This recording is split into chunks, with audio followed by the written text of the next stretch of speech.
భరించే దేవా, అనిశము నీ మేళ్లతో నింపుచున్నావు, అనిశము నీ మేళ్లతో నింపుచున్నావు.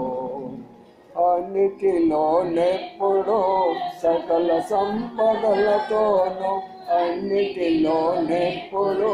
సకల సంపదలతోనూ సమృద్ధితో మమ్ములను సాకుచుంటివి, సమృద్ధితో మమ్ములను సాకుచుంటివి. కృపాక్షేమములను మాపై కుమ్మరించితివి, కృపాక్షేమములను మాపై కుమ్మరించితివి.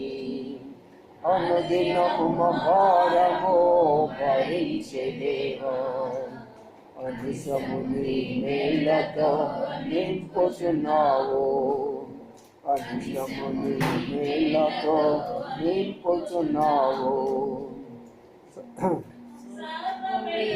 సంతృప్తిని నేర్పినావు మాకిలా, సర్వవేళ సంతృప్తి నేర్పినావు మాకిలా. సకలంబును చేయుటకు శక్తినిచ్చితివి, సకలంబును చేయుటకు శక్తినిచ్చితివి. బలపరచుము నిన్ను బట్టి బలులకు దేవా, బలపరచుము నిన్ను బట్టి బలులకు దేవా. అనుదినము మా భారము భరించే దేవా, అనిశము నీ మేళ్లతో నింపుచున్నావు, అనిశము నీ మేళ్లతో నింపుచున్నావు. ప్రార్థన చేసుకున్నాము, వాక్యాన్ని ధ్యానించుకున్నాము. ప్రేంగల మా పరలో తండ్రి, నమ్మకమైన మా దేవానికి కొందరు స్తోత్రాలు చెల్లించుకుంటున్నాం. రాత్రి కాల సమయంలో మా ప్రియుల యొక్క గృహంలో చేరి ప్రభా ఇంతవరకు కూడా పాటల్లో మీరు మాకు సహాయపడుతూ వచ్చారు. మీ కొందరు స్తోత్రాలు. రావాల్సిన వారు కొందరు ఉంటున్నారు, వారి మధ్యలో తోడైండి, క్షేమకరం నడిపించండి ప్రభా. మా తండ్రి పాటల్లో మీరు ఇచ్చిన కృపను బట్టి కొందరు స్తోత్రాలు. అలాగే వాక్యం ద్వారా కూడా మాతో మాట్లాడుతూ మమ్మల్ని బలపరుస్తూ ప్రభా మా తండ్రి ప్రతి ఒక్కరికి కూడా మీ ప్రేమను అర్థం చేసుకోవడానికి సహాయం చేయమని ప్రార్థన చేస్తుంటున్నాం. దేవానికి కొందరు స్తోత్రాలు చెల్లించుకున్నాం. అంధకార శక్తులు మీ నాపడం అందిస్తుంటున్నాం. మమ్మల్ని తగ్గించుకుంటూ మీ వైపు చూస్తున్నాం. చేసిన మేలు కారణం బట్టి మేము స్తుతిస్తూ ఘనత మహిమా ప్రభావాలు మీకు ఆరోపించుకుంటూ యేసయ్య పరిశుద్ధ నామమున స్తుతించి ప్రార్థించి గణపరిచి పెడుచున్నాము తండ్రి. ఆమేన్.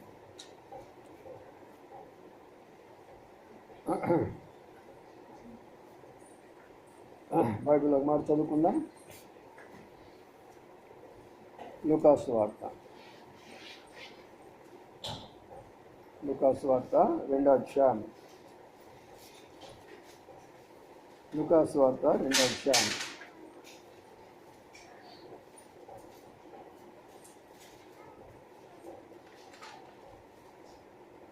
నలభై 41 నుంచి 52 వచనాలు మార్చి చదువుకున్నాం. లూకాసు వార్త 2వ అధ్యాయము 41 నుంచి. పస్కా పండుగ ఉన్నప్పుడు ఆయన తల్లిదండ్రులు ఏటేటా యెరూషలేముకు వెళుచుండెడు వారు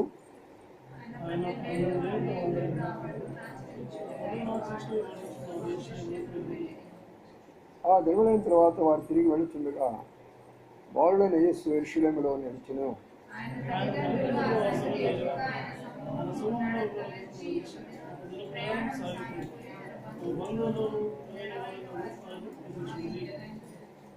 ఆయన కనబడినందున ఆయనను వెతుకుచూ యెరూషలేమునకు తిరిగి వచ్చింది.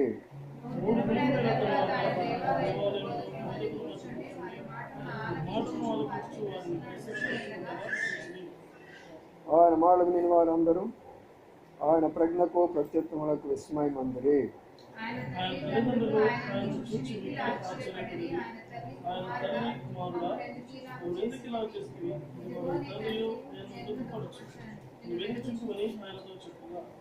ఆయన మీరు ఎలా నన్ను వెతుకుతుంటిరి?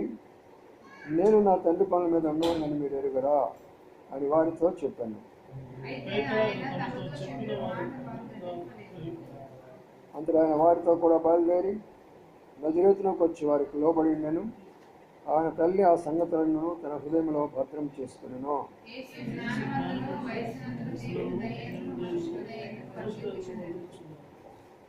చదవబడిన లేఖన భాగాన్ని ప్రభాషించి దీవించిన గాక.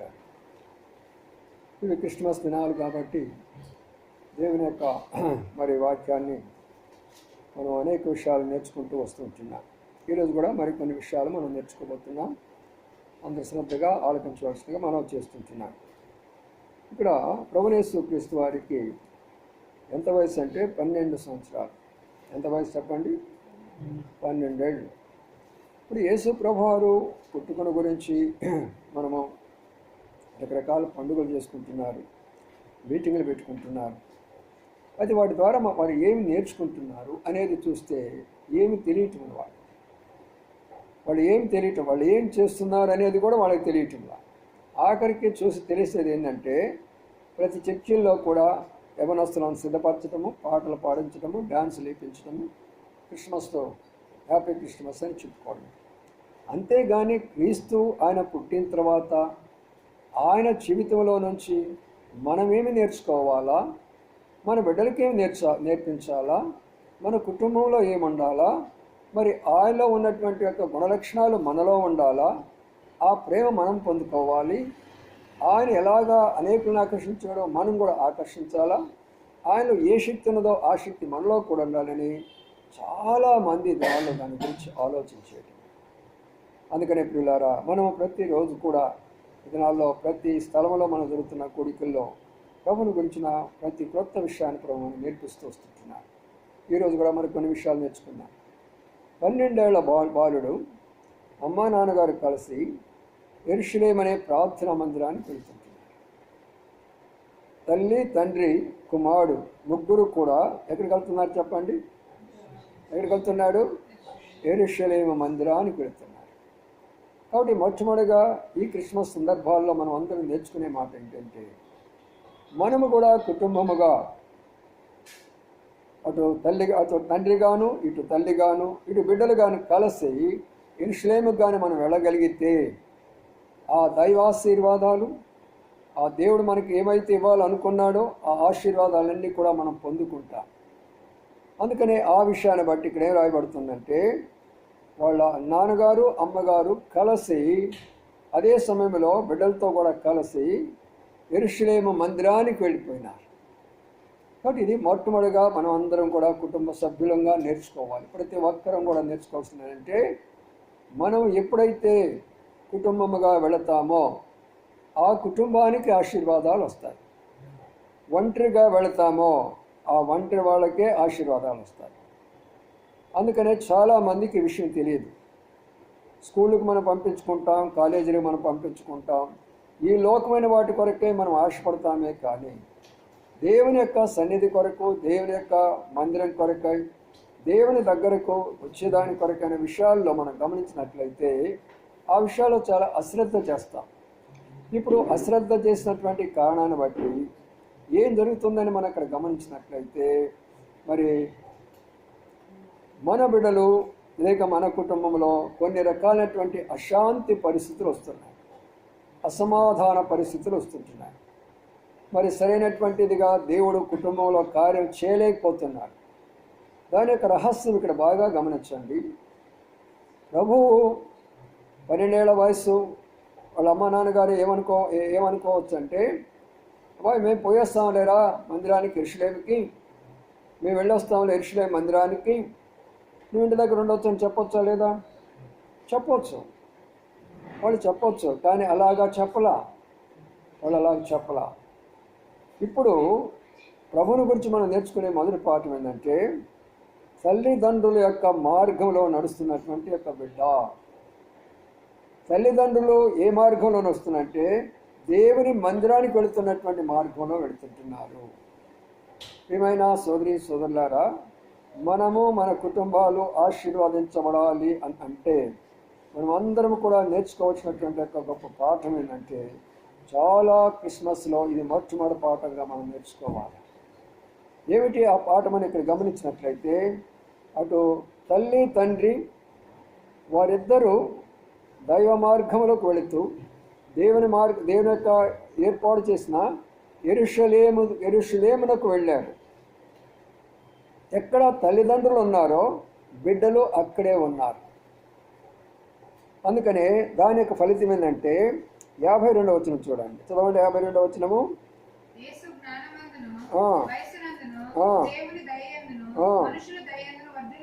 అది క్రిస్మస్ సందర్భంలో మనం మన బిడ్డలకు నేర్పించాల్సింది. ఇంట్లో బుడగలు కట్టండిరా, బయట నక్షత్రం పెట్టండిరా, మూలలో చుట్టూ ఒకటి తీసుకొచ్చి పెట్టండి, మటన్ చికెన్ తీసుకొని రండిరా, కొత్త బట్టలు తీసుకొని వద్దాము. ఇది కాదు మనం నేర్పించేది. మనం నేర్పించాల్సినవి చాలా ఉన్నాయి క్రిస్మస్కి. అదంతా కూడా పాతకాలం క్రిస్మస్. ఇప్పుడు నవీన క్రిస్మస్ ఇంకొక రకంగా తయారైపోయినారు. వాళ్ళు క్రైస్తవులో లేక పాస్టర్లో లేక నాకేమైతే అర్థం కావటం లేదు, కానీ ఖచ్చితంగా సినిమాలో ఏ రకమైనటువంటి డాన్సులు వాడుతూ ఉన్నారో స్త్రీలు పురుషులు అలాగనే మరి చేస్తూ ఉంటున్నారు. అది క్రిస్మస్ కాకపోగా దేవునికి ఎంతో బాధకరమైనటువంటి విషయాన్ని వాళ్ళకి తెలుసుకోవడం ఉండాలి. అందుకని మనం తెలుసుకోవాలా, మనకు ఎవరైతే తెలుసో వాళ్ళకి మనం చెప్పాలా, వాళ్ళని కూడా ఈ మంచి మార్గంలోకి మనం నడిపించాలి. అందుకని ప్రియులారా, మనం ప్రభువా ఈ రోజున ఈ క్రిస్మస్ దినాల్లో తల్లి తండ్రిగా మేము ఒక నిర్ణయం తీసుకుంటున్నాము. యెరూషలేము అనే ప్రార్థనా మందిరానికి మేమిద్దరం వెళుతూ ఉన్నప్పుడు నా బిడ్డలు వస్తారు. కాబట్టి మొదటి ఎవరు చేయాల్సిన పని? తల్లిదండ్రులుగా చేయవలసినటువంటి పని. అప్పుడు బిడ్డలు ఏం చేస్తూ ఉంటారు? మార్గంలోకి వస్తూ ఉంటారు. ఇక్కడ సంతోషం చూస్తుంటే నాకు చాలా దుఃఖమైపోతూ ఉంటుంది. ఆ బిడ్డ ఎప్పుడు వస్తూనే ఉంటాడు, వాళ్ళ నాన్నగారు రారు, వాళ్ళ అమ్మగారు రారు. మరి కారణం ఏంటి? అదే వాళ్ళు దేవుని యొక్క ఆశీర్వాదం పోగొట్టుకున్నారు. ఆ బిడ్డ వస్తున్నాడు కాబట్టి, తను చక్కగా వాక్యం వింటున్నాడు, చక్కగా దేవుని యొక్క పనులు చేసుకుంటున్నాడు కాబట్టి మనం చెప్తున్నాడు, తాతయ్య మీ ప్రార్థన ద్వారా నేను పాస్ అయిపోయినాను, ఇంకా నాకు ఇబ్బంది ఏం లేదు అని చెప్పాడు. నిజమే, దేవుని యొక్క ఆశీర్వాదాలు ఉంటాయి వచ్చేవారికి. అది తల్లిదండ్రులకు తెలియాలి. ఆ విషయం తల్లిదండ్రులు ఏ మార్గాన్ని వెళుతున్నాడో ప్రభు అయినటువంటి యేసుక్రీస్తు వారు ఆ మార్గంలో వెళుతుంటున్నారు. చాలామందికి తెలియదు ఈ సత్యం. నిజంగా చెప్పాలంటే యేసు ప్రభు వారు ఆ తల్లిదండ్రుల మార్గానికి వెళ్ళవలసిన అవసరత లేదు. సాక్షాత్ ఆయన దేవుడు, ఆయన దగ్గర జ్ఞానం ఉంది, శక్తి ఉంది, బుద్ధి ఉంది, బలం ఉంది, సమస్తం ఉన్నది ఆయన దగ్గర. వాళ్ళ దగ్గరికి ఎందుకు వెళ్ళాలంటే తల్లి తండ్రులకు ఒక కుమారుడిగా, ఒక మార్గదర్శిగా కనబడుతున్నాడు. ఎంత మాదిరికరంగా కనబడుతున్నాడు. మా అమ్మ నాన్నగారు వెళుతున్నారు, వారి మార్గంలోనే నేను వెళ్ళాలి అనేటటువంటి యొక్క మరి ఈ దినాల్లో ఎంతమంది యవనస్తులు ఉన్నారు, ఎంతమంది బిడ్డలు ఉన్నారు. అందుకనే ప్రభువా ఈ క్రిస్మస్ దినాల్లో మేము నేర్చుకునేటువంటి గొప్ప పాఠాలు ఏంటంటే, మేము మొట్టమొదటిగా నీ సన్నిధికి వస్తామయ్యా, రెండవదిగా నా బిడ్డలు కూడా నీ సన్నిధికి వస్తే జ్ఞానం ఇస్తున్నావు, వయస్సు అనగా ఆరోగ్యం ఇస్తున్నావు, దేవుని యొక్క దయాబిడ్డమని ఉంటున్నది, మనుషుల యొక్క దయాబిడ్డమని ఉంటుంది. ఎన్ని ఆశీర్వాదాలు ఉన్నాయో చూడండి, ఎన్ని ఆశీర్వాదాలు ఉన్నాయో చూడండి.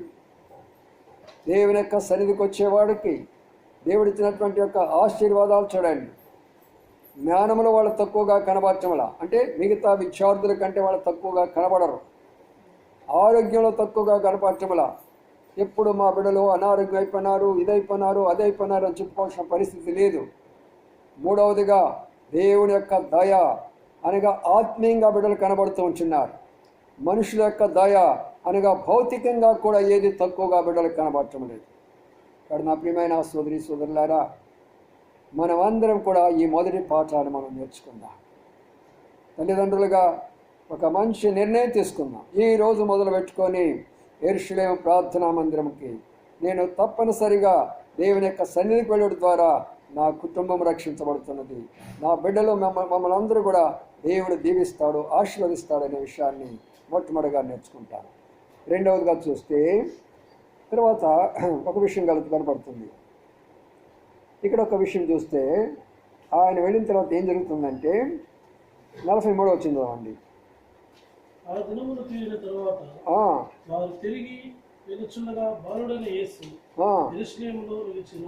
ఇక్కడ బాగా జ్ఞాపకం చేసుకోనండి. కొన్ని దినాలు ఉన్నారు అక్కడ, అది యెరూషలేములో జరిగేటటువంటి పండుగ, పస్కా పండుగ అంటారు. కొన్ని దినాల పండుగ అయిపోయిన తర్వాత జనసమూహం చాలామంది వస్తారు కదా. ఈ జనసమూహంలో టైం అయిపోయిందని చెప్పేసి వాళ్ళు అక్కడి నుంచి బయలుదేరారు, వచ్చేస్తూ ఉంటున్నారు.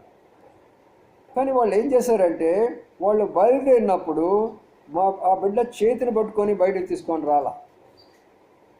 వీళ్ళు హడావుడిగా బయలుదేరి వచ్చేసారు. అయితే ప్రభు ఏం చేశాడు? 12 ఏళ్ల వయసులో ఎక్కడ కూర్చున్నాడు? యెరూషలేములో కూర్చున్నాడు. ప్రియమైన సహోదర సహోదరులారా, యెరూషలేములో ఆయన ఎందుకు కూర్చున్నాడు? మరి ఈ తల్లిదండ్రులు ఎందుకు బయటకు వచ్చారని ఒకసారి ఆలోచించారు. చాలా సందర్భాల్లో తల్లిదండ్రులుగా చిన్న నిర్లక్ష్యమే ఆ బిడ్డల యొక్క భవిష్యత్తును ఎంతో నష్టం కలుగు చేస్తుంది. చాలామంది తెలియదు ఈ యొక్క రహస్యము. చిన్న మిస్టేకే. వాళ్ళు ఏమనుకున్నారంటే ఏమనుకున్నారు? మేము వస్తున్నాంలే, మా అబ్బాయి కూడా వస్తాడులే అని ఒక ధైర్యంతో బయటికి వెళ్ళిపోయినారు. చూసారా? అందుగా మన బిడ్డలతోటి మనం ఎప్పుడు కూడా ప్రతి క్షణము, ప్రతి సమయం కూడా మన దృష్టి మన బిడ్డల మీద ఉండాలి. వారు మనతో ఉన్నారా? మనతో వస్తున్నారా? మనతో కూర్చుంటున్నారా? మనతో ఏం చేస్తున్నారు వారు? అందుకనే ఆ విషయాన్ని మర్చిపోయిన కారణం చేత ఇప్పుడు వాళ్ళకి చాలా కన్ఫ్యూజన్ ఏర్పడిపోయింది. కొంత దూరం పోయిన తర్వాత వాళ్ళకి ఎలాగ ఉన్నదంటే, ఎలాగ ఉన్నది తెలిసినా, ఎట్లా ఉంది తెలుసా? వాళ్ళకి కుమారుడు కనపడటం లేదు, నా బిడ్డ కనపడటం లేదు, ఎక్కడికి వెళ్ళాడబ్బా, ఏమైపోయినాడు మన యొక్క బిడ్డ? ఇంతమంది జనాలు ఉన్నారు, జన సమూహాల్లో ఉన్నారు, ఎక్కడికి వెళ్ళారు? జనరల్గా ఈ కోతకాల పండుగ ఒకటి, తర్వాత కొన్ని పండుగలు ఉంటాయి, హిందువుల పండుగలు కూడా ఉంటాయి. ఆ సమయాల్లో జరిగే పని ఏంటంటే మరి ఆ పిల్లలు తప్పిపోయే వాళ్ళగా కనబడుతూ ఉంటారు, బిడ్డలు తప్పిపోయే వాళ్ళగా కనబడుతూ ఉంటారు. అందుకని తప్పిపోయిన వాళ్ళని తీసుకెళ్ళి కొన్ని రథాలు ఉంటాయి, ఆ రథాల దగ్గర పెట్టేదను వాళ్ళు అనౌన్స్మెంట్ చేస్తూ ఉంటారు. ఈ అబ్బాయి తప్పిపోయినాడు, ఈ అబ్బాయి పేరు ఇలాగా ఉంటుంది, అందుకని మీరు వచ్చి తీసుకొని పోండి మీ బిడ్డని వాళ్ళు అనౌన్స్మెంట్ చేస్తూ ఉంటారు. అవన్నీ కూడా పాతకాల దినాల్లో మనం చూస్తూ వచ్చారు. అయితే ఇప్పుడు ప్రభు యెరూషలేములో ఉన్నాడు, వీరు బయటకు వెళ్ళిపోయినారు. అంటే యవనస్తుడైనటువంటి ప్రభు అనగా 12 సంవత్సరాలు, ఇంకా బాలుడే, యవనస్తుడు కాలేదు, బాలుడికి ఉన్నటువంటి ఆ బిడ్డకు అంత ఆశ ఎందుకు వచ్చింది? మీరు బాగా ఆలోచన చేయండి. తల్లిదండ్రులు లేనటువంటి యొక్క ఈ ఆశ మరి ఆ వయసులో ఉన్నటువంటి ఎందుకు వచ్చింది? అలాంటి యొక్క ఆశ ఎందుకు వచ్చింది? అది మనం బాగా జ్ఞాపకం చేసుకోవాలి. అనగా ఆత్మీయంగా ఎప్పుడైతే బిడ్డ ఎదుగుతాడో ఎప్పుడు కూడా ఆ బిడ్డ మందిరంలో ఉండటానికే కోరుకుంటాడు, మందిరం పనులకే కోరుకుంటాడు. చూసారా? అనేక సందర్భాల్లో చెప్తూ వస్తాను. నేను కూడా చిన్న వయసులో అనగా 12వ తరగతి చదివేటప్పుడే ప్రభువు నమ్ముకున్న దినాలు. అలాంటి దినాల్లో మా నాన్నగారు మాకు అన్ని సమృద్ధిగా ఉంది, ఏది తక్కువ లేదు. వ్యాపారం ఉంది, పొలాలు ఉన్నాయి, స్థలాలు ఉన్నాయి. ఆయన గ్రామానికి పెద్ద, ఎంతో మంచి పేరు కలిగినటువంటి వాడు. కానీ నేను ఎప్పుడు కూడా ఇంటికి వెళ్ళడానికి ఇష్టపడేవాడిని కాదు. ఒకవేళ వెళ్ళినా ఒకరోజు అమ్మతోటి నాన్నతో ఉండేవాడిని, మరుసటి రోజు మన బ్యాగ్ తీసుకునేవాడిని, వచ్చి మందిరంలో ఉండేవాడిని. ఆ మందిరంలో ఉన్న కాలం చేతనే ఈనాడు ఇంత స్థాయికి నేను ఎదిగాను. యవనస్తులు బాగా జాగ్రత్తగా వినండి. ఎంత స్థాయి ఎదిగాదో మీకు తెలియదు కదా. ఈ ఆంధ్రప్రదేశ్లో ఎన్ని పెద్ద అసెంబ్లీస్లు ఉన్నాయో, కొన్ని వందల సంఘాల్లో దేవుని యొక్క వాక్యాన్ని బోధిస్తూ వచ్చారు. అనేక స్థలాల్లో దేవుడు పెద్ద సంఘాలకు ఎన్నో రకాలైనటువంటి ఆహ్వానాలు పంపిస్తూ వచ్చేవాడు. కాబట్టి ఎందుకు ఈ విషయం నేను చెప్తున్నానంటే, మనం ఎప్పుడైతే దేవుని యొక్క సన్నిధిని కోరుకుంటూ ఉంటామో దేవుడు మనకి ఏది కూడా తక్కువ చేయడు. అందుకని ఇక్కడ మనం జాగ్రత్తగా గమనించండి. ఏం జరిగింది అని ఇక్కడ మనం గమనించినట్లయితే, యెరూషలేములో ఉన్నాడు, వీళ్ళు బయటకు వచ్చేస్తారు. బయటకు వచ్చిన తర్వాత ఇప్పుడు వాళ్ళకి ఒక ఇదైపోయింది, భయం ఏర్పడిపోయింది. అయ్యో, ఏమైపోయినాడా నా కుమారుడు, ఏమైపోయినాడా నా కుమారుడు, ఏమైపోయినాడా నా కుమారుడు వెతకడం మొదలుపెట్టాడు. చూడండి, ఆ మాట కనబడుతుంది. ఎక్కడ వెతుకుతున్నాడో చూద్దాం. 44 వచ్చింది చూడండి.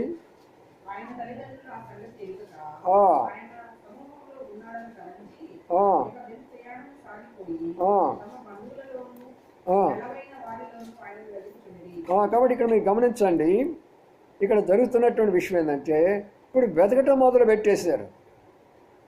ఎక్కడ వెతుకుతున్నారు వాళ్ళు? బంధువుల్లోనూ స్నేహితుల్లోనూ ఆ జన సమూహాల్లో వెతుకుతూ ఉంటున్నారట. ఇది చాలా జాగ్రత్తగా ఆలకించండి. ఈనాడు కూడా, ఈ క్రిస్మస్ దినాల్లో కూడా చాలామంది ప్రభు లేని చోట ఆయన వెతుకుతూ ఉంటున్నారు. పెద్ద పెద్ద మంటపాలు వేస్తారు, పెద్ద పెద్ద మైకులు పెట్టేస్తారు, పెద్ద పెద్ద మరి డెకరేషన్లు పెట్టేస్తారు, కానీ ప్రభు అక్కడ ఉండడు. అక్కడ వెతుకుతారు. వాళ్ళు అంటారు, అరే పిచ్చోడా, నేను అక్కడెందుకు ఉంటాను రా? ఎప్పుడైనా చెప్పాడా ఆయన ఎక్కడుంటానన్నాడు? ఎక్కడున్నాడు? నీ హృదయంలో నేను ఉంటాను అని చెప్పాడు. పందిరిలో ఉంటానని చెప్పలా ఆయన. పందిరిలో ఉంటానని ఎప్పుడు చెప్పలా. నీ హృదయంలో నేను ఉంటా. నువ్వు ఎక్కడ ఉంటావో ఆ హృదయంలో నేనున్నప్పుడు నువ్వు ఎక్కడెక్కడో తిరిగేది ఎందుకు? నన్ను నీవు చూడాలని ఎక్కడెక్కడో ప్రయాసపడేది ఎందుకు? నీవు బాగా అర్థం చేసుకోండి ఈ యొక్క మాట. బంధువుల్లో మిత్రుల్లో వెతుకుతూ ఉంటే కనబడతాడా? దేవుడు నీకు కనబడాలంటే నీ స్నేహితుల్లో కనబడడు. నీ స్నేహితులు ఏం చేస్తారంటే నేను అన్ని రకాలైనటువంటి చెడు అలవాట్లు తీసుకొని వెళ్తా.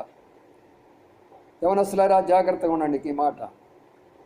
ఎప్పుడైతే మీరు స్నేహితులతో మీ స్నేహం చేస్తూ వస్తారో ఆ స్నేహితుల యొక్క అలవాట్లు మీకు వస్తూ ఉంటాయి.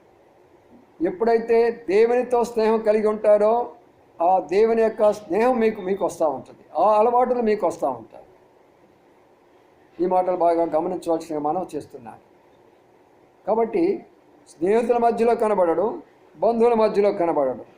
ఎంతో అలిసిపోయినారు, సొలసిపోయినారు, కనబడలా, నిరాశలోకి వెళ్ళిపోతూ వచ్చారు. అప్పుడు ఏం చేశారు వాళ్ళు? ఆఖరికి తిరిగి తిరిగి తిరిగి తిరిగి ఎక్కడికి రావాల్సి వచ్చింది? ఎక్కడికి వచ్చారు చెప్పండి? యెరూషలేముకు తిరిగి వచ్చారు. వాడు గుర్తుపెట్టుకొని కూర్చున్న వాళ్ళు, దేవుని విడిచిపెట్టేసి నీవెన్ని ప్రయత్నాలు చేసినా, నీ జ్ఞానం ఎంత ఉపయోగించినా, నీ శక్తి ఎంత ఉపయోగించినా, నీ బంధువులు ఎంతమంది ఉన్నా తిరిగి తిరిగి దేవుని పాదాల మధ్య పడాల్సిందే. దేవుడిని ఆయన పాదాల మీద పడాల్సిందే నువ్వు తప్పనిసరిగా.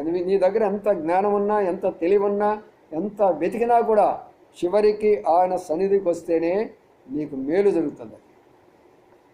చాలామందికి ఈ విషయం తెలియదు. అందుకనే ప్రియమైన సోదరి సోదరులారా, ఈ రాత్రికాల సమయంలో ప్రభు మనతో మాట్లాడే విషయం ఏంటంటే వారు చాలా అలసిపోయినారు, సొలసిపోయినారు, దిగులు పడ్డారు, చింతపడ్డారు. నా కుమారుడు నాకు కనబడటం లేదు, నా కుమారుడు నాకు కనబడటం లేదు. ఈనాడు కూడా క్రైస్తవులే కానీ క్రీస్తు లేనటువంటి క్రైస్తవులే వాడికి కనబడటం లేదు. క్రైస్తవులే కానీ క్రీస్తు వాళ్ళకి కనబడటం లేదు. క్రీస్తు వాళ్ళకి కనబడటం లేదంటే క్రీస్తు పరిశుద్ధత వాళ్ళ దగ్గర లేదు, క్రీస్తు ప్రేమ వాళ్ళ దగ్గర లేదు, క్రీస్తు క్షమాపణ వాళ్ళ దగ్గర లేదు, క్రీస్తుకున్న సమాధానం వాళ్ళ దగ్గరికి లేదు, క్రీస్తు దగ్గర ఉన్న శక్తి వాళ్ళ దగ్గరికి లేదు. అదే క్రీస్తు కనబడటం లేదంటే అర్థం అది. అందుకని చాలామంది ఈ దినాల్లో ఏమైపోతున్నారంటే నామకార్థముగా తయారైపోతుంటున్నారు. దాని కొరకై, లోకాని కొరకై ప్రయాసపడుతూ ఉంటున్నారు వారు. వారికి అర్థం కావటంలా దీని విషయంలో ఎంత అలసిపోయినారో, సొలసిపోయినారో, ఏమి చేయలేని పరిస్థితిలో చివరికి ఏం చేశారంటే యెరూషలేముకే తిరిగి వచ్చేసాడు. కొన్ని సంవత్సరాల కిందట ఈ ప్రాంతంలో ఉండేటటువంటి ఒక ఆయన, మీకు పాత వాళ్ళకి తెలుసు, కొత్త వాళ్ళకి తెలియదు, ఆయన పేరు హనుమంతరావు గారు. ఈ హనుమంతరావు గారి కుమారుడు ఉన్నాడు. వాడికి అప్పుడు దాదాపు 25 ఏళ్ల వయసు ఉంటుంది అనుకుంటాను. వాళ్ళ అమ్మ నాన్నగారు మేము ఇప్పుడు ఎట్లయితే వృద్ధులుగా ఉన్నామో అప్పుడు వాళ్ళు అట్లున్నారు. అబ్బాయికి ఏమైపోయిందో కానీ ఇంట్లో నుంచి వెళ్ళిపోయినాడు, తప్పిపోయాడు. తప్పిపోయిన తర్వాత మరి వాళ్ళు ఎంత తిరిగారో అంతటితో ఊరుకోలా. చౌదరీసు ఆ గర్వం పోదు కదా, ఆ దేవుడి దగ్గరికి వెళ్ళేసి ఆ దేవుడు గొప్ప, ఈ దేవుడు గొప్ప, వాడు గొప్ప, ఈడు గొప్ప అంట అనేకుల దగ్గరికి వెళ్ళి తిరుగుతూ వచ్చాడు. ఆఖరి మిగిలిపోయింది కన్నీరే. తిరిగి తిరిగి తిరిగి తిరిగి అలసిపోయినారు. కుమారుడు కొరకై విసిగిపోయారు. ఇక వీడు మనకు దొరకడరా, మా పని అయిపోయింది అనుకున్నారు. అదే సమయంలో నేను ఇటువైపు మరి ఈ యొక్క చైతన్యపురి ప్రాంతానికి వచ్చి మీటింగ్ పెట్టేసి వెళుతూ ఉంటున్నా. హనుమాన్ నగర్ దాడుతూ ఉన్నాను. ఒక ఆయన పంచి కట్టుకొని పైన కండ వేసుకొని పాపం షర్టు కూడా లేదు, హడావుడిగా నా దగ్గర పరిగెత్తుకుంటూ వచ్చాడు. ఎందుకంటే వాళ్ళు నివసించేటటువంటి అదేనమాట. వచ్చేసి నా దగ్గరికి వచ్చేసి, అయ్యా అయ్యా నమస్కారం అయ్యా అన్నాడు. ఎవర్రా ఈయన పెద్ద ఆయన నాకు నమస్కారం పెడుతున్నాడు, ఏంటి ఏంటి కథ, ఎవరండి మీరు, ఏంటి అని అన్నాడు. ఆయన చెప్పడం ఎట్లా అన్నాడు, మేము చౌదరీస్ అండి అన్నాడు. చాలా సంతోషం, ఏంటి మరి సమస్య ఏంటి అని అన్నా. ఏమంటే ఏం లేదయ్యా, నా కుమారుడు తప్పిపోయినాడు అని అన్నాడు. నీ కుమారుడు తప్పిపోతే నేనేం చేయాలా, నేనేం చేయాలా? అయ్యా మేము మా దేవుళ్ళకి ఎన్నో ముఖ్యమయ్యా, చేయాల్సినవన్నీ చేసామయ్యా. నాకెవరో చెప్పారయ్యా మిమ్మల్ని గురించి. మీరు కొరిపాడులో ఉంటారు కదయ్యా? అవును. మీరు ప్రార్థన చేస్తారంట కదయ్యా? అవును. మీరు పాస్టర్ గారు అంట కదయ్యా? అవును. అయ్యా నా కొరకు కూడా ప్రార్థన చేయయ్యా, నా బిడ్డ వచ్చినట్టు కూడా ప్రార్థన చేయయ్యా. ఏమైనా సోదరి సోదరులారా, ఆ దేవుడే మన దేవుడు, నిజమైనటువంటి దేవుడు గుర్తుంచుకోండి. ఇక్కడ కుమారుడి విషయంలో వాళ్ళు ఎంత బాధపడాడో ఆ తల్లిదండ్రులు కూడా అంతగానే బాధపడ్డారు.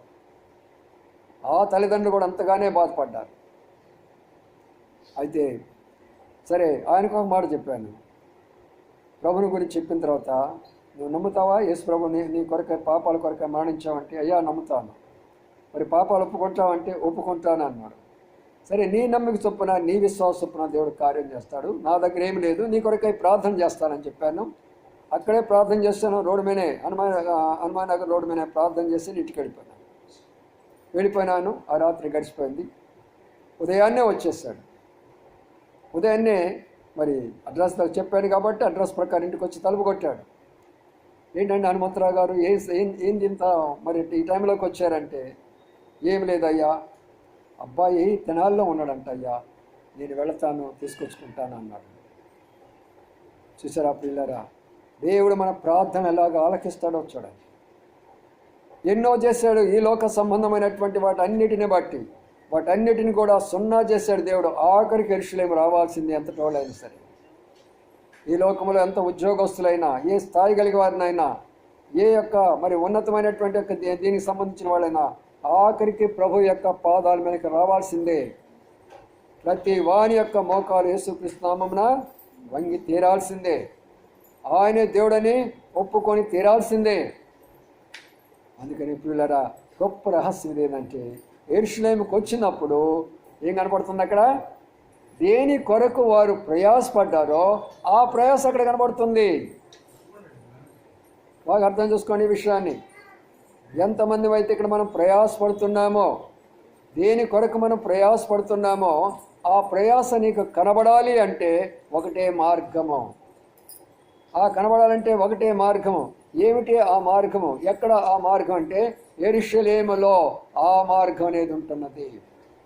యెరూషలేములో ఆ మార్గం అనేది ఉంటున్నది. అక్కడికి వచ్చారు. ఇప్పుడు సరే, కొంచెం ముందు పోదారండి. ఇప్పుడు ఏమైపోయిందో చూద్దాం. 46వ వచనం చూడండి. 46వ వచనం.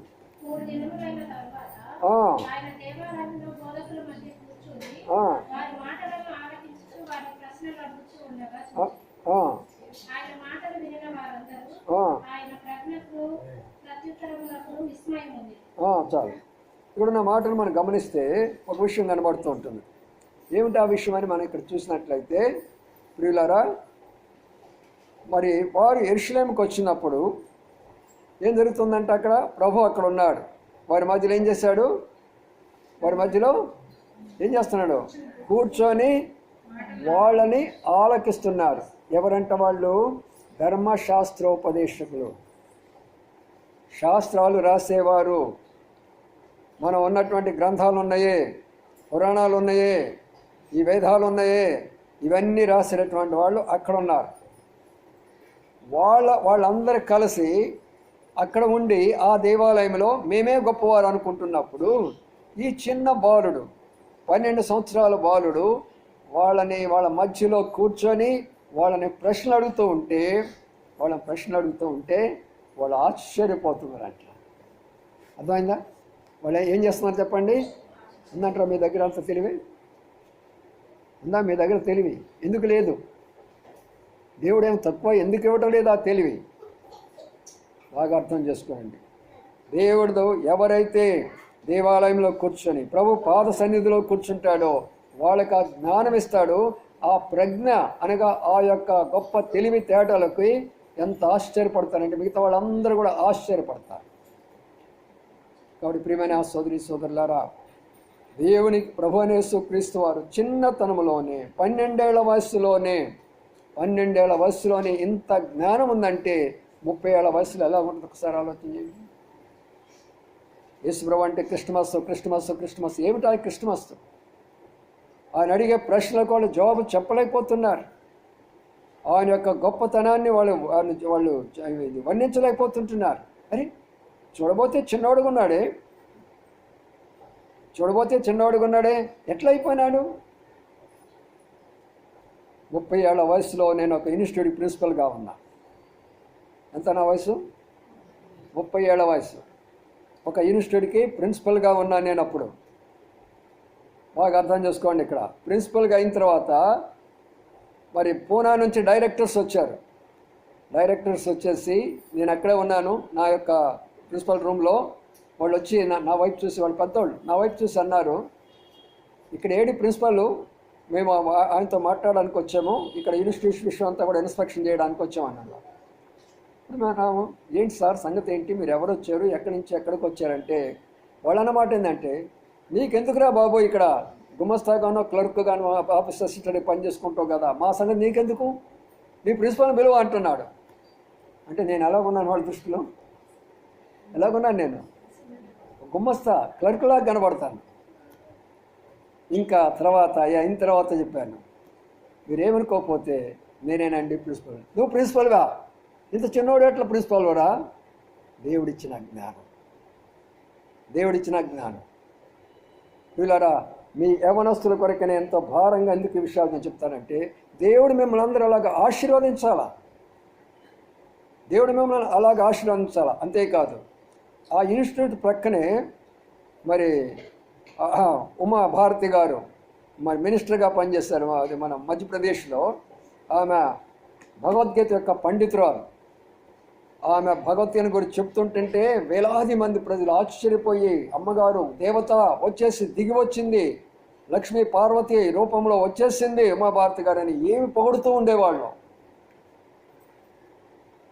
నేను ఆ వయసులోనే 30 ఏళ్ల వయసులో చిన్న వయసులోనే ఆమె దగ్గర ఇంటర్వ్యూ తీసుకొని వెళ్ళాను. ఆ దేవాలయంలో కూర్చొని ఇంటర్వ్యూలో ఆమె అడిగే ప్రశ్నలకు నేను అడిగే ప్రశ్నలకు ఆమె జవాబు చెప్పలేకపోయింది. 3 ప్రశ్నలు. అమ్మా మీరు భగవద్గీతను గురించి చెప్తున్నారు, ఎన్నో జన్మల గురించి చెప్తున్నారు కదా, మొదటి జన్మ ప్రకారము ఒకవేళ ఒక వ్యక్తి మంచి కార్యాలు చేస్తే ఏమై పుడతాడంటే మంత్రిగానో గవర్నర్గానో ధనవంతుడిగానో పుడతారు. అలాగనా? సరే ఒక వ్యక్తి చెడ్డ కార్యాలు చేశాడు, చేయని కార్యాలు చేశాడు, వాళ్ళ సంగతి ఏందమ్మంటే కుక్కగానో నక్కగానో పక్షిగానో దేని పందిగానో పుడతారు. అవునా? సరే, చాలా సంతోషము. సరే, ఒక వ్యక్తి మంచి కార్యాలు చేశాడు, గొప్ప మంత్రి అయిపోయినాడు, అడ్డ వచ్చిన వాళ్ళందరూ సాగొడుతున్నారు. అంతేనా మంత్రులుగా ఈ రోజులు చేస్తుంది? శశాంక్ బాగా తెలిసి ఈ మధ్య వాళ్ళతో తిరుగుతున్నాడుగా కదా. అడ్డ వచ్చిన వాళ్ళు ఏం చేస్తూ ఉంటారు? వాళ్ళని తొలగిస్తూ ఉంటారు. అయితే ఒక కుక్కగా పుట్టిన తర్వాత కుక్క ఏం చేస్తుంది చెప్పండి? కుక్క ఎంత నమ్మకం ఉంటుంది తెలుసా? మన ఇంటి ముందు మన కాపు కాసుకొని ఉంటుంది. మనం రాత్రిపూట దొంగలు రానివ్వకుండా అరుస్తూ ఉంటుంది, యజమానుని కాపాడుతూ ఉంటుంది, యజమానురాలని కాపాడుతూ ఉంటుంది. నువ్వు అన్నం వేసినా ఏమైపోయినా కూడా నమ్మకంగా ఇంటి ముందు ఉంటుంది. అప్పుడు అడిగాను, కుక్క జన్మ మంచిదా లేక ఆ యొక్క మంత్రి జన్మ మంచిదా అని అంది. ఆమె దగ్గర జవాబు లేకపోయింది. ఆఖరి ప్రశ్న, వేలాది ప్రజలు చూస్తున్నారు. నేను అడిగే ప్రశ్నకు అక్కడ సామాన్యులు లేరు, మహాపండితులు ఉన్నారు. కానీ దేవుడు నాతో ఉన్నాడు కాబట్టి నేను ఎవరికి భయపడలేదు. ఇప్పుడు నువ్వు స్త్రీ అయి ఉన్నావు, ఇంతకుముందు నువ్వేమన్నావు చెప్పు, నేను నమ్ముతానన్నా. నాకంటే 5 ఏళ్ళు చిన్నది. నేను ఒకే మాట అడిగాను, ఇప్పుడు నువ్వు స్త్రీ అయి ఉన్నావు, ఇంతకుముందు ఏమై ఉన్నావు చెప్పు నువ్వు అన్నాను. కళ్ళు మూసుకుంది, నాకు తెలుసు కానీ నేను చెప్పను అని అంది. అప్పుడు నేనన్నాను, నేను కూడా కళ్ళు మూసుకున్నాను చాలాసేపు, నాకేం తెలియటం లేదు నా జన్మను గురించి, నాకు నీకు తేడా ఏంటి అని అన్నాను. 3 సార్లు సారీ చెప్పింది. ప్రియమైన యవన బిడ్డలారా, దేవుడిచ్చే జ్ఞానం చాలా గొప్పది. లోక జ్ఞానం కొరకై పోరాడగాకండి, లోకం కొరకై ఆశపడగాకండి. అవి వాటంతటా మన దగ్గరికి వస్తాయి. అవన్నీ మనం వాటి కొరకు పోవాల్సిన పని లేదు. ఈ రోజులంతా కూడా దేవుని విడిచిపెట్టేసి లోకానికి పరిగెడుతున్నారు జనాలు. అందుకనే దేవుడు దూరం అయిపోయింది, నీకు ఏది కలిసి రావటం లేదు. ప్రభు కొరకై పరిగెత్తడం నేర్చుకోండి. నేను పరిగెత్తాను, నా అనుభవాలు చెప్తున్నాను. అదే అడుగులో అర్పణను నడిపించాను. వాడు చాలా బాధపడేవాళ్ళు, నన్ను చాలా సనుక్కునేవాళ్ళు. మీకు తెలీదు, అబ్బా డాడీ ఇంత కఠినంగా ఉంటాడని ఎన్నిసార్లు అన్నారో నాకు తెలుసు, వాళ్ళ అమ్మగారికి కూడా తెలుసు. ఆయన ఈనాడు ఆ స్థానంకి వచ్చారంటే ఆవిడ నేను కఠినంగా ఉండబట్టి. వాళ్ళ విషయంలో నేను ఏమాత్రం కూడా కొంచెం కూడా నేను మరి అవకాశం ఇచ్చేవాడిని కాదు. అందుకనే దేవుడు ఆ బిడ్డలను అలాగ దీవించాడు. ఆయన ప్రజ్ఞకు ఆశ్చర్యపడుతూ వచ్చారు. యవన బిడ్డలారు ఒక్కసారి జ్ఞాపకం చేసుకోనండి. ఈ క్రిస్మస్ దినాల్లో, అయ్యా నీ మందిరంలో నేను ఉంటాను, నీ మందిరంలో నీ యొక్క స్వరం నేను వింటాను, ప్రభువా నీ యొక్క సన్నిధిలో నేను ప్రార్థిస్తాను, నీకు నేను మొదటి స్థానం ఇస్తాను ప్రభువా అన్నప్పుడు నీకు దేవుని యొక్క దయ ఉంటుంది, పెద్దల యొక్క దయ ఉంటుంది, జ్ఞానం ఇస్తాడు, ఆరోగ్యం ఇస్తాడు. ఇంకేం కావాలా? ఏం కావాలి చెప్పండి? అందుకనే ప్రియులారా, ఈ యొక్క సమయంలో ప్రభువు వారి మధ్య నుండి చేసిన తర్వాత ఒక మాటను మనం అక్కడ జ్ఞాపకం చేసుకున్నాం. ఇప్పుడు ఏమైపోతున్నారంటే చూడండి ఏమంటున్నారు, 48 వచ్చింది, 48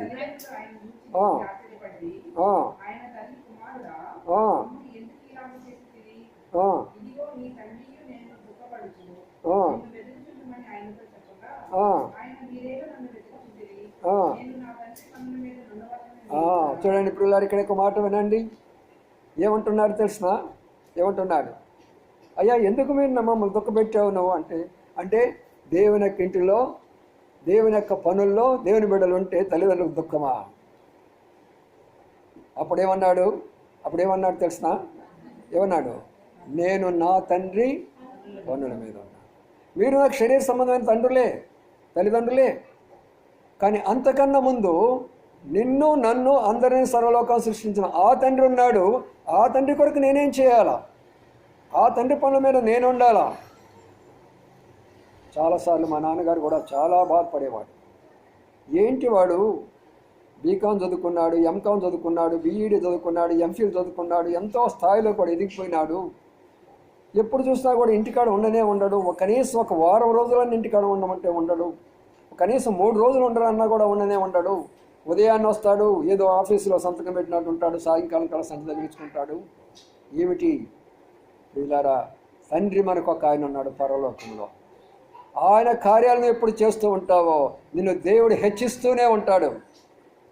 ఎక్కడ నేను తక్కువ చేయడు, ఏ స్థలంలో నీకు తక్కువ ఉండదు. ఎక్కడికి వెళ్ళినా నీకు గౌరవ మర్యాదలే ఉంటాయి, ఎక్కడికి వెళ్ళినా నీకు కావాల్సిన ఆస్తులే ఉంటాయి, ఎక్కడికి వెళ్ళినా కూడా నీకు కావాల్సిన జ్ఞానం ఉంటుంది, ఎక్కడికి వెళ్ళినా కూడా నిన్ను ఉన్నతమైన స్థానంలో ఉంచుతారు, కానీ తక్కువ స్థాయిలో ఎప్పుడు కూడా ఉంచడం.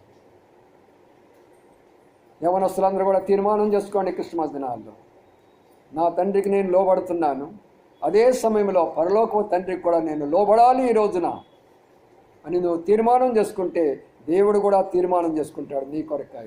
ఈ బిడ్డను నేను నా దయ్యందు, పెద్దల దయ్యందు, జ్ఞానమందు, వయస్సందు నేను ఈ బిడ్డలను ఆశీర్వదించి దీవిస్తానని చెప్పేస్తున్నాను. ఎంత గొప్ప విషయమో చూసారా? దాని కొరకై మనం పోరాడాలి, కానీ లోకం కొరకై పోరాడగాకండి, లోకం యొక్క ధనం కొరకై పోరాడగాకండి.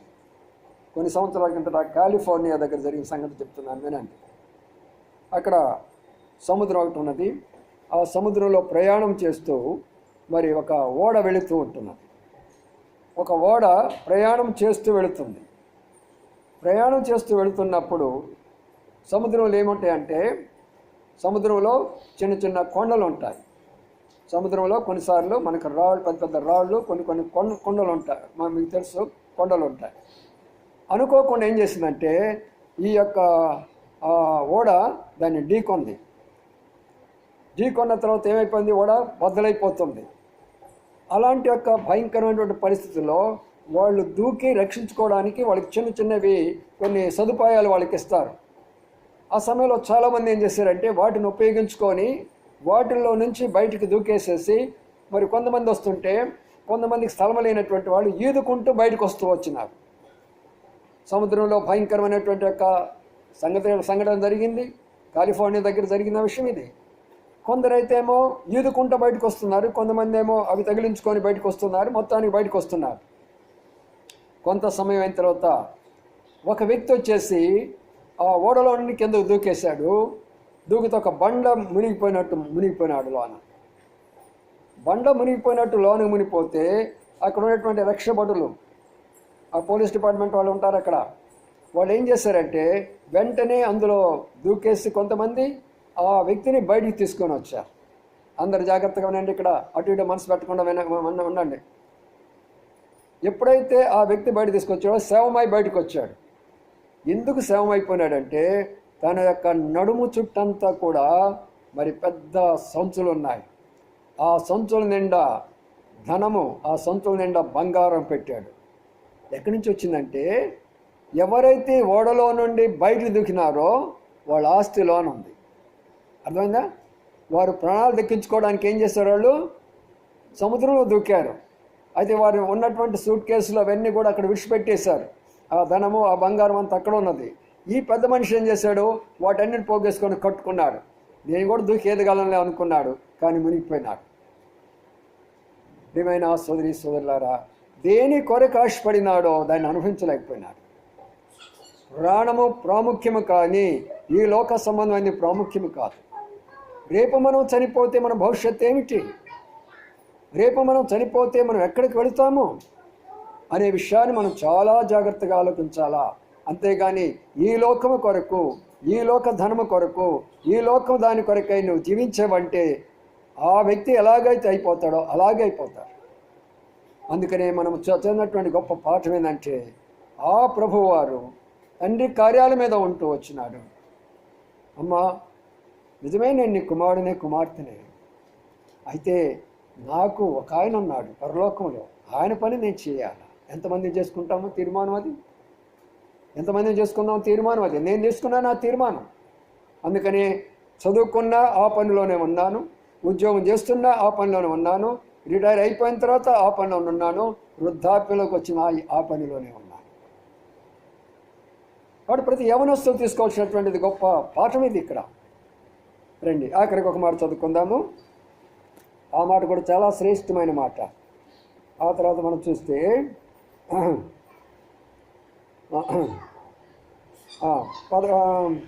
చూడండి 50 వచ్చిన చదవండి. 50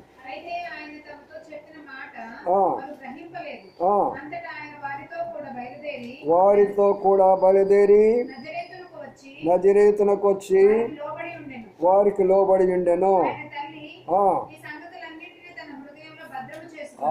జాగ్రత్తగా ఆలకించండి. ఇక్కడ ఎంత తెలివి కలిగినటువంటి ఆయన, ఇంత జ్ఞానము కలిగినటువంటి ఆయన, పండితులనే ఓడించినటువంటి ఆయన ఏం చేస్తున్నాడంట, తల్లిదండ్రులతో ఎక్కడికొస్తున్నాడంట, ఇంటికి వచ్చాడు. వచ్చి ఏం చేస్తున్నాడు, ఇంటికి వచ్చి ఏం చేశాడు, లోబడినాడు. అంటే ఒబీడియన్స్, విధేయత చూపించాడు. యవనస్తులారా, ప్రతి ఒక్కరు వినండి మాట. యేసు ప్రభువారు విధేయత చూపించినప్పుడు మీరు ఎంత విధేయత చూపిస్తున్నారు మీ తల్లిదండ్రులకు? ప్రతి ఒక్కరూ హృదయాల వైపు చూసుకోండి. ఈ రాత్రి ప్రభు నీతో మాట్లాడుతున్నాడు. ఎంత విధేయత చూపిస్తున్నాడు యేసు ప్రభు అంటే, లోబడి ఉన్నాడు. లోబడి ఉన్నాడంటే వాళ్ళ నాన్నగారు ఏమన్నా మరి మన సహోదరులాగా పోలీస్ డిపార్ట్మెంట్ అనుకుంటున్నారా? కాదు. లేకపోతే ఆయన ఇన్కమ్ ట్యాక్స్ డిపార్ట్మెంట్ అనుకుంటున్నారా? కాదు. ఒక ఇంజనీరు, ప్రొఫెసర్ అనుకుంటున్నారా? కాదు. ఏ పని చేస్తాడు? వడ్రంగి పని. మన భాషలో చెప్పుకోవాలంటే కంసలోడు. వాళ్ళు చేసే పని ఏంటంట, వడ్రంగి పని చేసుకుంటూ ఉంటారు. ఆ వడ్రంగి పని చేయాలన్నప్పుడు అప్పుడు ఏం చేయాలి ప్రభు? ఇదేంటి, ఇంత చదువుకున్నాను నేను, ఇంత స్థాయి కలిగినటువంటి నేను చెక్కలు కోయటమా? బీటెక్ చదువుకున్నాను, ఎంటెక్ చదువుకున్నాను, నన్ను వెళ్ళి నువ్వు అక్కడికి వెళ్ళి మరి కూరగాయలు తీసుకురమ్మంటావా? అంతేనా మనం అనేది మన తల్లిదండ్రులకి? తల్లిదండ్రులకు విధేయత ఈ క్రిస్మస్లో మనం ప్రతి ఒక్కరూ నేర్చుకోవాలా. ఆయన ఇంటికి వచ్చి లోబడి, తల్లిదండ్రులు చెప్పిన మాటకు లోబడి, ఎప్పటి నుంచి తెలుసా? 12 ఏళ్ల వయసు నుంచి 30 ఏళ్ల వయసు వరకు కూడా తల్లిదండ్రుల మాట, ఒక్క మాట కూడా ఆయన వ్యతిరేకం చెప్పినట్లేదు. ఏ వయసు నుంచి? 12 సంవత్సరం నుంచి ఏ వయసు వరకు? 30 ఏళ్ల వయసు వరకు తల్లికి కానీ తండ్రికి కానీ ఎదురు చెప్పాడా? ఎన్నిసార్లు చెప్పుంటాం మనం? ఇలా నిద్ర వస్తుందా కాలేజీకి పోయి వచ్చిన వాళ్ళకి? ఎన్నిసార్లు చెప్పుంటాం తల్లిదండ్రులకి? ఎన్ని వ్యతిరేకంగా కార్యాలు చేస్తుంటాం తల్లిదండ్రులకి? తల్లి చెప్పిన మాట కానీ తండ్రి చెప్పిన మాట కానీ ఏనాడైనా విని ఉన్నామా మనము? ఒక్కసారైనా అవిధేయత చూపించామా? నేను యథార్థంగా చెప్తున్నా మీ ఎదురుగా, మా కాలంలో అసలు అరే ఈయన కూర్చోబెట్టండి, ఊరికి కదిలాడుతుంది, కదలకుండా కూర్చో, నీ కొరకే చెప్తుంది అంట. ఇక్కడ మనకు చూస్తే మా కాలంలో నాన్నగారి దగ్గరికి పోవాలంటే గడగడలాడేవాళ్ళం. అసలు ఆయన వస్తున్నాడంటే ఎదురు చూసేవాళ్ళం కాదు, అంత భయం మాకు. ఆ దినాల్లో మమ్మల్ని ఆ రీతిగా పెంచేవాళ్ళు. ఏదన్నా వెళ్ళాలంటే అమ్మ చెంగు కప్పుకొని వెనక దూరాల్సిందే కానీ నాన్నగారు ఎదురు పోయేటటువంటి వాళ్ళం కాదు మేము. అలాంటి యొక్క దినాలు ఆ దినాలు, అంత భయం అనమాట తండ్రి అంటే మాకు. ఒక్క మాట ఎదురు చెప్పడానికి వీల్లేదు. చదువుకోవాలన్నా, ఉద్యోగం చేయాలన్నా, వివాహాలన్నా వారు ఒక్క మాట అంటారంతే. రే పలానా స్కూల్ వచ్చారు, అలాగనే పలానా ఉద్యోగం చేయి, అలాగనే పలానా అమ్మాయిని చేసుకో, అలాగనే పలానా అబ్బాయిని చేసుకో, అలాగనే. ఈరోజు పోయిందయ్యా మీ కాలం అంతా, మా కాలం వచ్చింది ఇప్పుడు. మీ కాలం వచ్చిందా? సూర్యుడు అక్కడే ఉన్నాడా? సూర్యుడు ఏమన్నా మార్పు వచ్చిందా? సూర్యుడు ఏమన్నా? భూమి అట్లనే ఉందా?